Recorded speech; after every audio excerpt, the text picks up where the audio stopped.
Good morning, students. Hope you're all doing well. In the last video lesson, we spoke about the different kind of sources that give us an insight about people residing in the countryside of the Indian subcontinent during the Mahajanpad era till the Gupta period. What were these sources?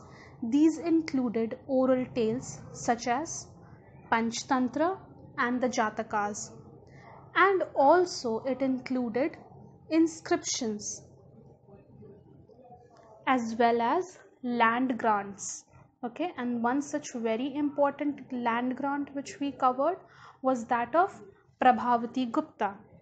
It gives us an information about the people, the huge range of population that resided within the countryside, okay, who were supposed to provide additional services not only to the king, but if that land was donated to a donee, these services were to be provided to the donee of the land.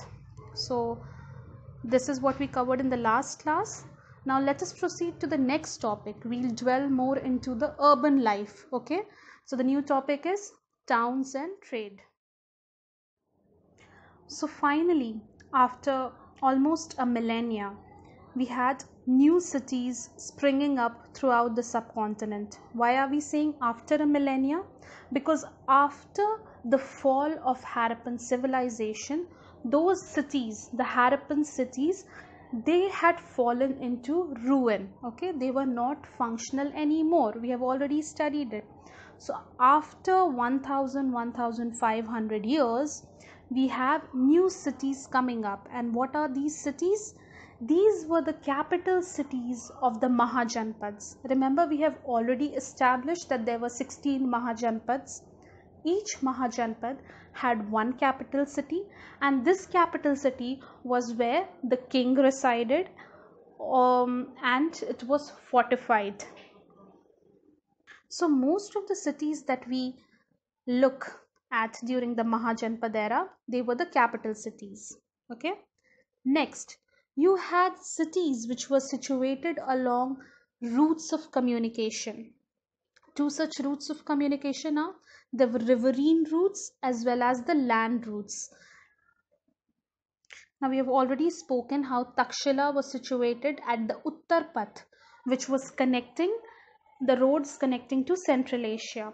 Then Ujjaini was situated at Dakshin Path. So the land route was connecting north to the southern part of the subcontinent. Okay, so these are the land routes and the cities based on these land routes.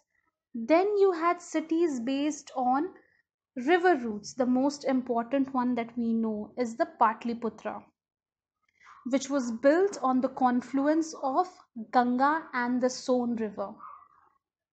Now both these land routes were very vital as it was used for trade, travel and movement from one part of the subcontinent to another. Then we have another category of city which is mentioned in your book. It is the coastal city. Now in the Tamilakam region, remember the Cholas, Cheras and Pandyas whom we studied about. So one such coastal city was the Puhar. Puhar was one of the capitals of the Chola. It was also their naval base. Okay, this is where they stationed their navy. Remember, all these kingdoms, especially in Tamilakam region, had very strong navy. Okay, and the next thing they had was even maritime trade. Remember, we spoke about how do we get information about this? Through the Sangam texts. So this Puhar was also a coastal city where the sea routes converged. Okay, like a port. Next city which is mentioned in your book is that of Mathura. Now Mathura started gaining prominence during the time of Kushana Empire. It was also the capital of Kanishk. Remember the Kanishk ruler we spoke about, who assumed the title of Devaputra. So that king, okay, that emperor Kanishk had two capitals. Okay, one was situated in the Central Asian part and the other was situated at the other extreme at Mathura. Okay, so Mathura became important during the time of Kushanas. It continued to be important during the period of Guptas too, because once a city became a capital city, okay, whether it's of a previous empire or not, until and unless it falls into ruin, that city is like an epicenter. Okay, वहीं सारा activities converge होता है. See, the elites are living there. These elites, noblemen or king or important functionaries of that place, they will demand luxurious items. उस demand को supply करने के लिए you will have n number of craftsmen living in the city to provide this. Then you will even have traders who will get these items. If necessary, they will import these items. Then it will also be a center of cultural importance, because these rich elites or nobles or king has enough money to patronize arts and craft. So that is why even the arts, craft or architecture, so that is the reason even cultural importance is increased. These are the reasons why Mathura continued to be a bustling center of commercial, cultural, and political activity even during the time of Gupta age. Next, urban population. So, how do we get some information about this urban population? How do we draw any sort of conclusion that what kind of people lived here? See, carrying out excavations in these areas is not very feasible. Why is that? Because some of these cities are still very much populated even during modern times. तो modern time के लोग को भगा के तो वहाँ excavation नहीं ना कर सकते हैं. Living people have more rights than the dead people. So there is a trouble in carrying out excavation at these sites, most of these sites that is. But still we have a huge range of artifacts recovered from some of these places where excavations could be carried out. Now these artifacts are given as a, you can make a list of it. So one such artifact that is mentioned in your book is the glossy finish of pottery known as northern black polished ware. Okay, here's one thing you need to keep in mind. Every culture, okay, throughout the history, whenever historians are studying, what they do is when this culture needs to be studied, the historians look into the pottery that this culture produced. Okay, so jitna sophisticated pottery hota tha, the historian assumes that that culture has attained a level of sophistication. That is why in the earlier parts of history you have very crude pottery available. ठीक है, उतना it's not very smooth. It just has a functional purpose. It's not made ornamental. It doesn't have various shapes or size. एकदम rudimentary form में रहता है. And as time passes, as culture becomes more sophisticated, you have a more sophisticated level of pottery available.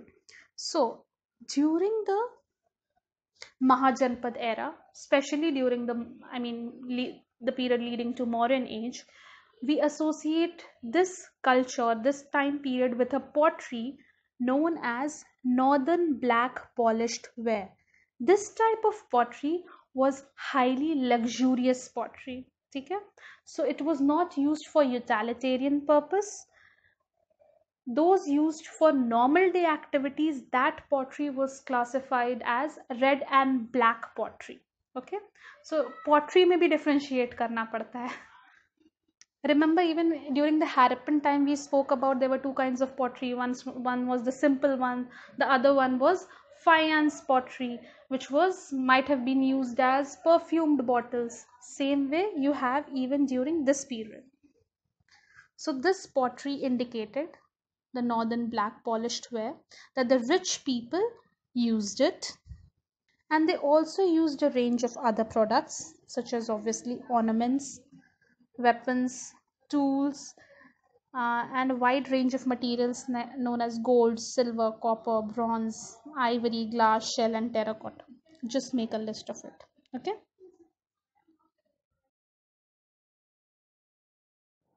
Before we understand the concept of votive inscription, we need to look into the concept of guilds.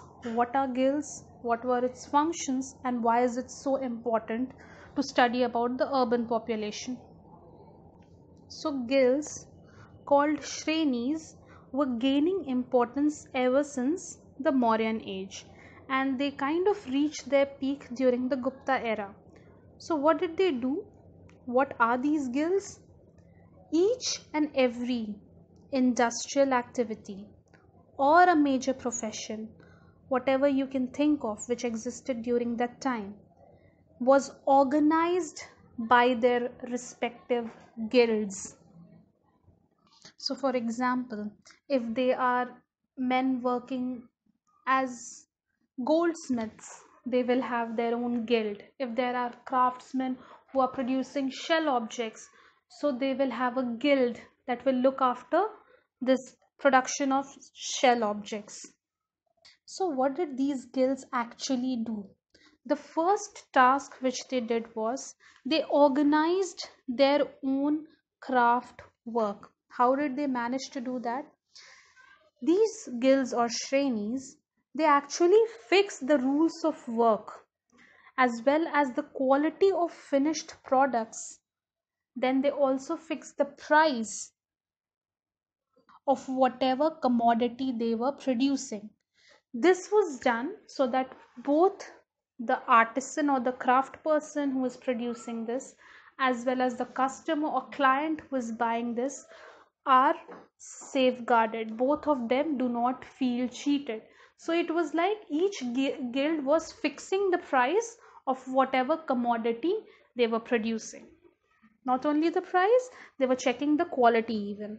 क्योंकि अगर quality खराब होगा तो guild का what बदनामी होगा. So, and in later periods, these guilds or shrenis, they expanded their area of work. They even started functioning as early banks. Then they even started taking part in the public welfare activities. Because these people, they are the town folk or they are the urban population. तो अपने city को बेहतर बनाने में what were they doing? They were contributing or doing their own part.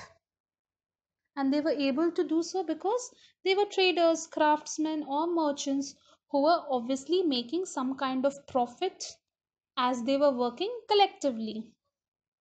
So, information about these guilds can even be found in various jatakas or the text available at that time. Even in the Mahabharat, these guilds are mentioned. Okay. So that this shows how important guild was to the functioning of a city, the economical part. Next, what happens is that these guilds, whether occupational or commercial, they have a relation, they establish a relationship between religious institutions. These guilds have a relation with the religious institution or establishment. And why is that so? ये जानना बहुत ज़रूरी है before we dwell into the votive inscription part.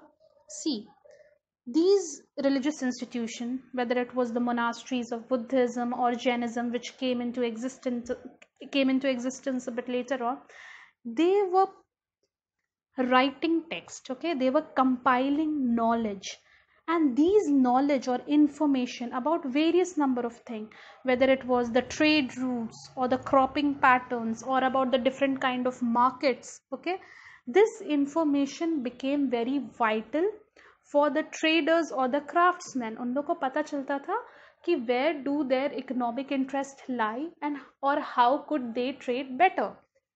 So they were gaining information from these religious institutions. Okay, and how did they decided to pay back? They started sponsoring the buildings of these religious institutions. Okay, so they made a lot of donations to this religious institutions, and once they made donations to these religious institutions, whether it was a single person or the entire guild, it these donations were recorded as votive inscriptions. Okay? So can you see the two-way relationship that is existing between the guilds as well as religious institution?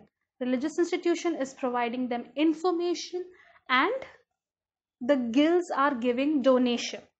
ठीक है, तो इस वे से they were having a very symbiotic relationship. Both of them were benefiting from each other. I'm not completely negating the fact that some of these towns people might have been fairly religious also to do this, but mostly this relationship was beneficial for both. So votive inscription kya tha? Which records the donations of made by these individuals. Fine. So this is it for today. Go through it and keep preparing for your exams. Before